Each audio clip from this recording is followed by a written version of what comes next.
ട്രെയിനിൽ നിന്ന് വീണു മരിച്ച അസം സ്വദേശിയുടെ ബാഗിൽ നിന്നും പണം കവർന്ന പോലീസുകാരുടെ സസ്പെൻഷൻ.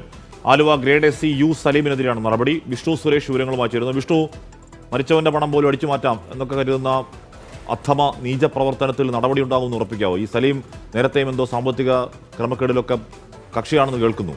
വിഷ്ണു, കാശ്മി, ഇത് പോലീസ് സേനയ്ക്ക് മാത്രമല്ല പൊതുസമൂഹത്തിനാകെ വലിയ നാണക്കേടാണ് ഈ പോലീസുകാരന്റെ പ്രവൃത്തി ഉണ്ടാക്കിയിരിക്കുന്നത്. സേനയ്ക്കുള്ളിൽ തന്നെ വലിയ അതൃപ്തി ഉണ്ട് ഇതുമായി ബന്ധപ്പെട്ട്. 19-ാം തീയതിയാണ് അസം സ്വദേശിയെ ആലുവ റെയിൽവേ സ്റ്റേഷന് സമീപം മരിച്ച നിലയിൽ കണ്ടെത്തുന്നത്.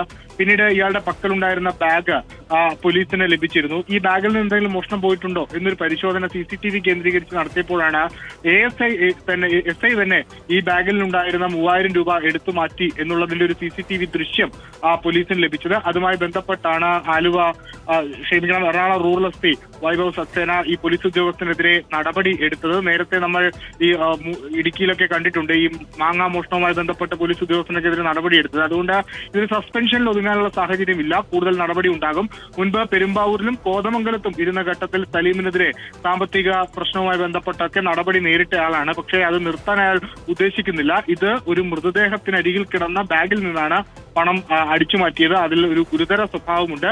സ്വത്തിനും ജീവനും ഒക്കെ സംരക്ഷണം നൽകേണ്ട ഒരു ഉദ്യോഗസ്ഥനാണ് ഒരു മൃതദേഹത്തോട് ഇത്തരത്തിലൊരു അനാദരവ് കാണിക്കുകയും അവിടെ നിന്ന് പണം മോഷ്ടിക്കുകയും ചെയ്തത്. ഹാഷ്മി, വിഷ്ണു സുരേഷാണ് ആ വാർത്തയുടെ വിവരങ്ങൾ നൽകിയത്.